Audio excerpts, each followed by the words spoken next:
Right. So this talk is pretty much the same as all the other talks. The only difference is that it's going to take you back to the very basics and the very start of DevSecOps and how you can pretty much make sure that from scratch you are up there and secure. So we're going to talk about guidelines, guardrails, and how you put all these glorious things into your pipeline to make sure that everything you build is secure and safe and happy and everybody's happy. So a bit of more detail on the topic. So we're going to say about how you can establish your security guidelines in the company and how they can look like, how you can translate them into guardrails, how you can implement those said guardrails, and then how you can empower all the users to pretty much adopt all that. Because if the users do not adopt that, if they don't like it, they don't put it into their day-to-day, it's kind of pointless, really. And finally, we're going to say about how we can identify and fix all the security issues apart from what we just deployed. Because let's be honest, unless you're a startup that starts today, you're not going to be 100% secure, I think, and you won't have everything done. So you have to always look back and say, okay, I've done everything I have on my book. Should I go back and check again, but make sure that everything's fine? Of course you should. Right.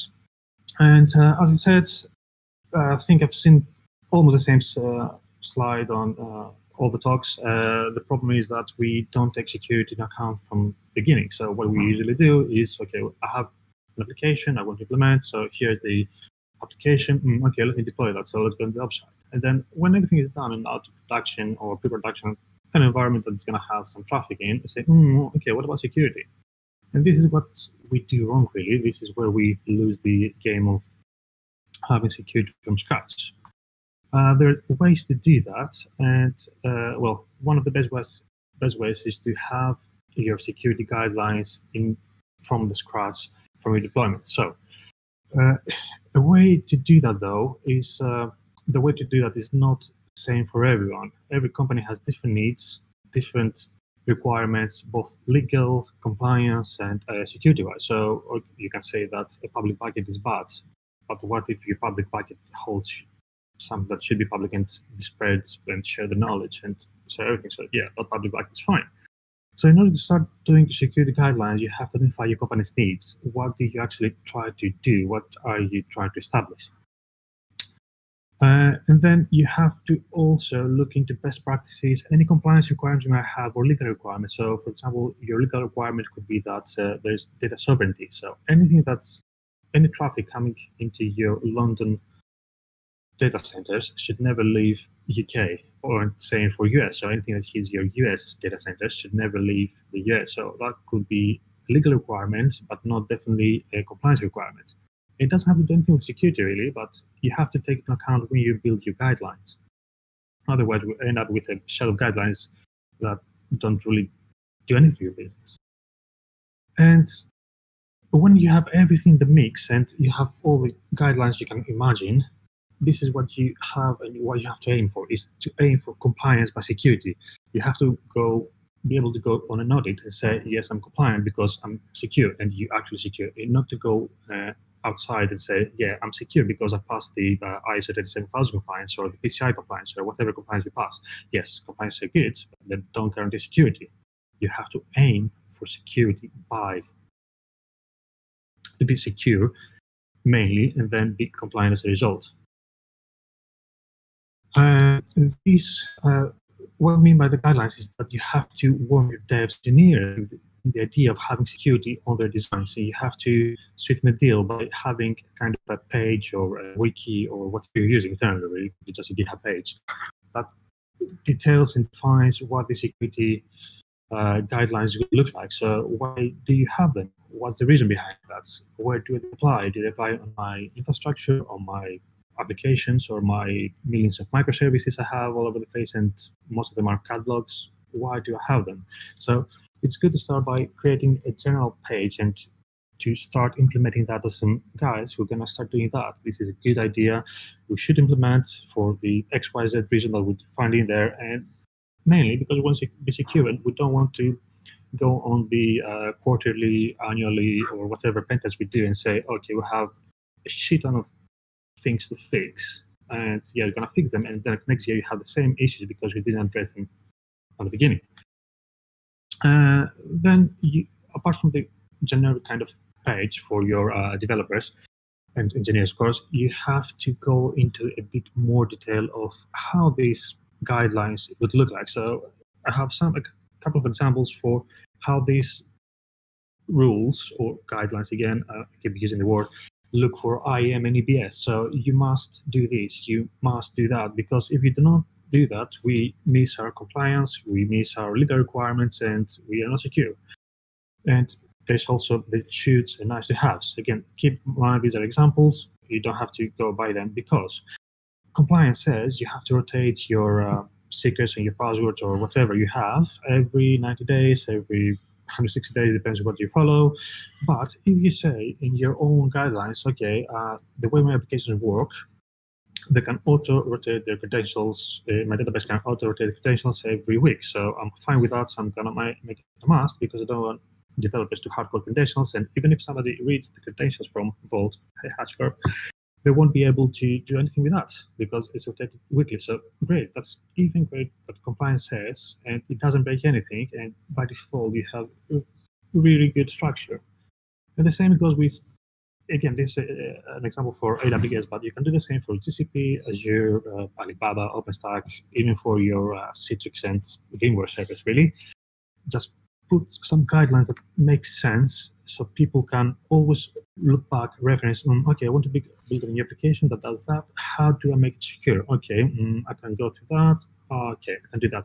Well, definitely, nobody ever is going to read the whole thing in one go. It's impossible. It's going to be huge. But that's not the main point. The main point is to introduce the idea of how secure infrastructure and application should look like. And once you have all these, you have your shiny guidelines in a paper, in a wiki page, wherever you have them. Okay, what do you do with them? And you have to actually make them work. Actionable guidelines. Otherwise, again, it's a waste of time if nobody actually does anything about that. So you have to find the right tools for that. How can I translate all this ton of documents into something that makes things secure? How does it affect day-to-day deployments? I'm gonna rotate my credentials every 3 days, 10 days. Okay, but that's gonna take developer time. So I don't want that. I want something that works fast, automatic, and it does magic for me, really. And okay, these are good requirements, but do I have to do static code analysis? Do I have to analyze what is deployed on the dev environment or before it's actually applied? How does the whole thing works? Because that's the main point, right? We're trying to find something that works great for all the engineers in our company or developers, make the compliance people happy, the security team, let's say redundant, as earlier speaker said, by not having to involve them in simple things. So different solutions for the same problem exist and have been implemented and have been shown before. But what we're going to do in this case is we're going to make sure that everything is covered, all the checks on the code, all the questions that the engineers and developers might have about how the things are going to work and how we're going to make sure that everything is fine are pretty much applied in our business. So we have to tune the rule that we're going to put in place because, okay, I can take a generic rule set I found on the internet, great. So it doesn't do anything for me. I want all my buckets to be public. Okay, I'll tune it down. Or I don't want any of my buckets to be public because I'm a Scrooge attack and don't want to share anything with the world. So, okay, cool. So make sure that the deployments are secure by design. So you bake all these little nice, tidy rules into your code. And of course, this is the main question of how you can do that. The example here is 3 open source projects that are brilliant, really brilliant. Chekhov and TFSec, which is on the bottom, scan Terraform code. Again, hi HashiCorp.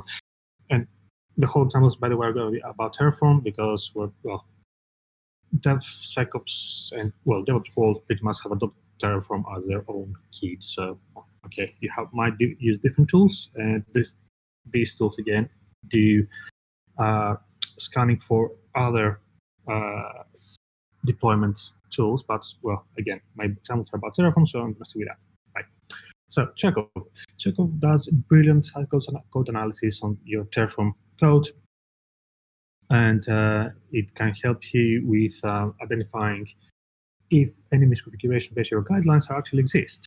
And then it's the same with DevSec. And once you have all that, then you have to make sure that what you have in code actually is what is deployed, right? Because you can have a code that is not a monolith of a huge page of Terraform code, but you have a module. On top of that, you might have a component that creates from the module and specifies some things, and then you might have a service that takes different components in order to deploy your service. So let's say you want to deploy a super cool project that utilizes RDS, EC2, S3, and whatever from AWS. So your service is going to have all these things in there. So it's going to deploy it. And then you say, okay, I want this service to be deployed on my dev environment only, or dev and staging. So then on top of that, you have environment. So straight away, you have an abstraction of 4 different layers: module, component, service, and environment. So if my Chekhov scans module, which is on the bare down level, and it says, okay, everything's fine, and then I go on the environment level and override all my base variables with something that's non-compliant, okay, I miss the point. So that's where Terraform compliance comes in. Terraform compliance works really, really simple. It's PDT checks, so it must scans whatever has been produced and make sure that it follows what you've written it to follow. What that would look like. So this Chekhov local scan example.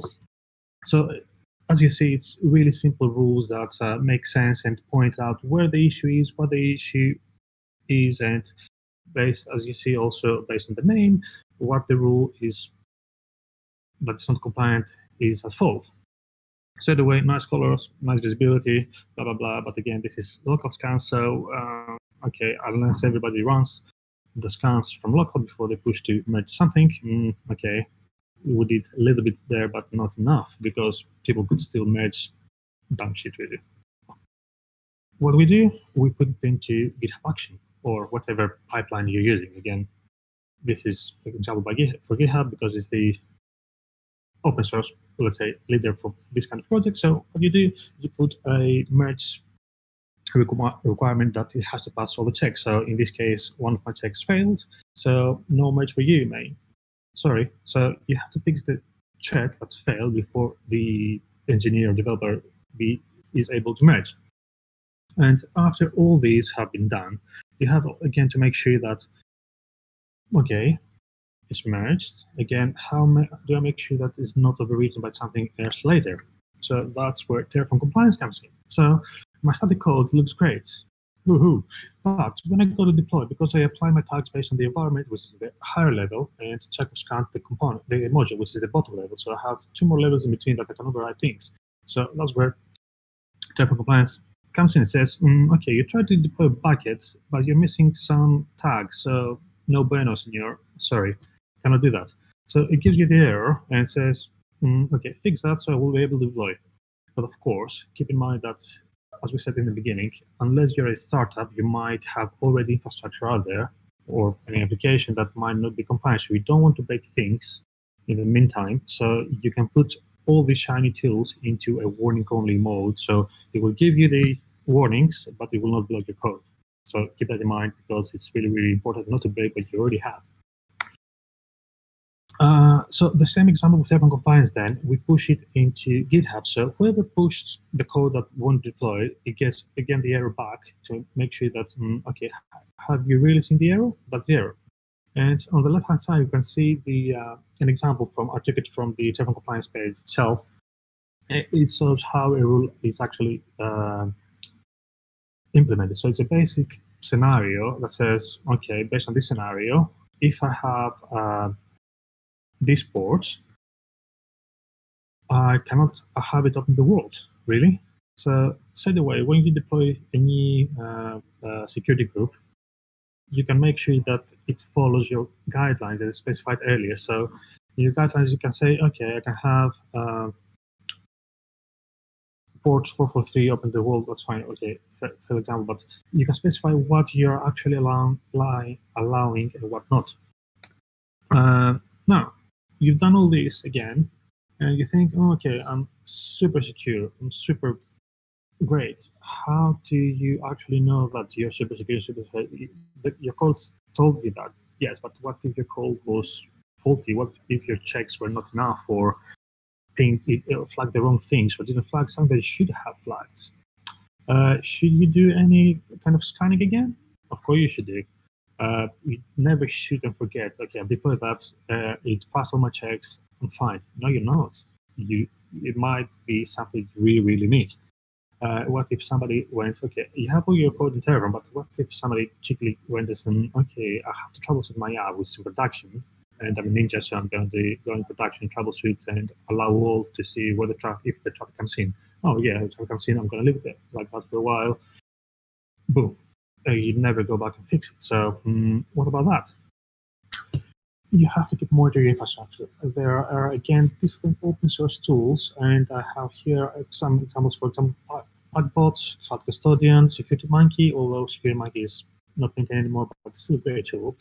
They'll do exactly that. So they go and scan all your infrastructure. Is it Google Cloud, Azure, AWS, or whatever it is? They see, again, they scan against a basic set of rules, but of course you can tune those rules again based on what you have deployed. Of course, if you're going to go into paid solutions, there are a lot of them as well, but well, open source, keep it open source. The great solutions that can help you make sure that even after you deployed something, it's still great, it still does what it's supposed to be doing. You don't lose value on that. Of course, in the beginning, we said that we do security. The problem is that we do security at the end, and we don't do it at the beginning. So you've deployed all the great stuff, all the greatest code in the world, but you still have infrastructure that exists before that. So I'd go back, identify all those issues by doing a pen test, vulnerability scanning, do any threat modeling, even for the whatever. You don't have to identify why is that application there, who's using that, who owns the application. You have to have a bit more accountability around that as well. You want to give your engineers and developers the power to deploy their own things, the power to feel included in security. They contribute to that. So you have to identify the issues and help them understand how they're going to fix them and promote the fix. And of course, you do all the remediation based on the guardrails that you've already set up. You have to make sure that the guardrails, again, follow your guidelines, which follow what your business needs. Again, there is no super bullet that tells you these guidelines or these guardrails are the hits. No, these are what works for your business. It doesn't mean it's going to work for my business. Yes, on the majority they might do, but trust me, they're not going to be perfect for your business because they're not cut out for any specific business. So overall, the general idea, again, is what everybody else said on the call so far, and everybody keeps saying and shouting all around that don't leave security at the end. Put it on the very heart at the very beginning. Create all the guidelines that you want your business to adhere to, and you will be in a position that you can go on Twitter or wherever and say, yeah, my company is hackable because it's secure. Honestly, don't do that though, because you're going to be really screwed. But yeah, you have to be in a position that you can say loudly that, yes, we are secure. We are happy to announce that we feel secure. Yes, we do need more work because security is never ending for all the reasons we mentioned. But you have to be in a place that say, yeah, I don't have to worry about the compliance audit I have next week because I know I'm compliant because I'm super secure. So compliance is just going to come and I'll give them the reports they want to see. I'll give them all the results I have. Here's how my code is. This is how I deploy things. Everything follows this standard. Everything is fine. So here you go. You have to be in a position to say, yes, I'm happy. I'm secure. Try to hack me. So that's it. The main idea before the guidelines, the guardrails, and how do you put them in the pipeline, and just use them and put them in your pipeline. Actually, don't just have them in the paper. That's the whole point. Please don't just keep security in paper. That's waste of time, really. Questions, please.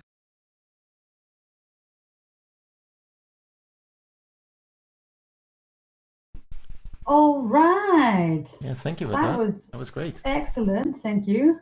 Well, obviously, I don't particularly have any questions. I mean, I would like to say on HashiCorp's behalf, hi. Do we have any questions for Harry? Doesn't look like it. Is there anybody in speaker Q&A chat? Oh, yeah. Wait. Oh, okay. So 1 second, please. Please hold while Mob is typing. Did I turn off my camera? Yes, you did. Oh no. And you did again. Wait, what? Wait. I'm seeing my camera. Yeah. Oh wait, yeah, okay. I'm being silly. Somebody is still typing. I mean, we have time. The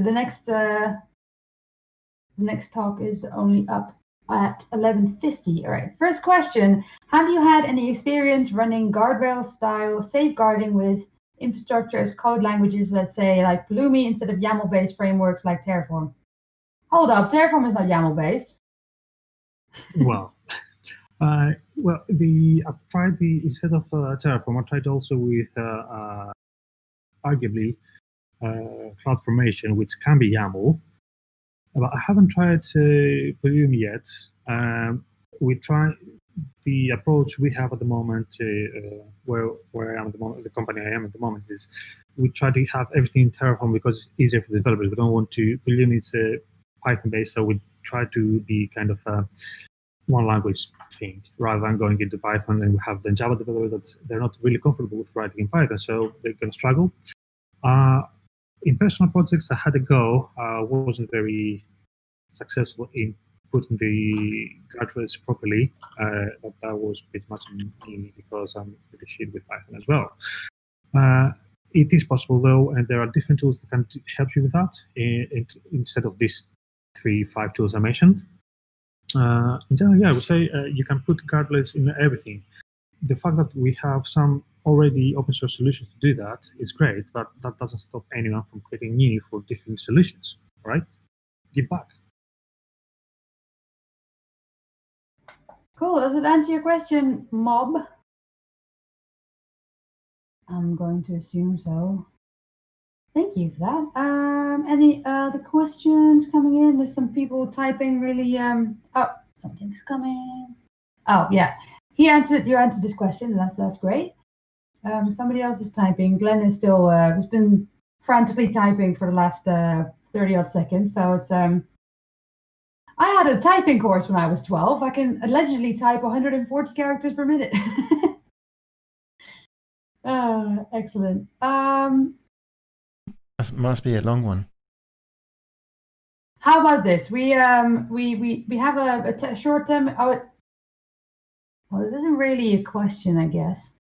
Right. So we're gonna. I think we're gonna close it off for now. If anybody watching has any other questions, you can drop them in the Twitch chat or in the speaker Q&A channel, and Harry will answer some questions there. Hopefully, Harry, thank you so much. That was great, and hopefully you'll stay around for the rest of the sessions.